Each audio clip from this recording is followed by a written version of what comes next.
That's a really good question. One of the things I want people to know about self-defense is that it's a huge responsibility, especially when we're talking about a firearm, right? There's so much liability in it. It takes an enormous amount of responsibility to be able to conduct yourself in a way that's going to be justifiable when it's time to use force.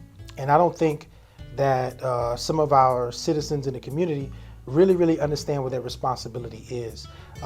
There's so many things in entertainment and social media right now, on YouTube, the internet, that people are finding, I would say, kind of teaching themselves in a way and taking advice from, all four corners, which there's nothing wrong with that.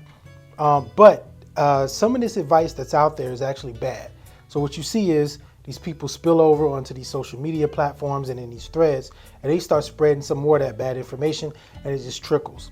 One of the things I know is that many of us in the community, that they really don't understand the actual laws that apply to using force with a deadly weapon.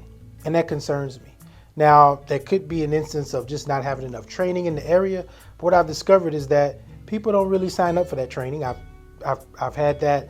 I actually stopped doing legal use of force because people wasn't signing up for it. So I just try to keep it where, I try to keep it to where I'm doing it in the private lessons, because I don't teach the group classes anymore. But that's the one thing that I would say I would want to express and really drive home is this is a huge responsibility.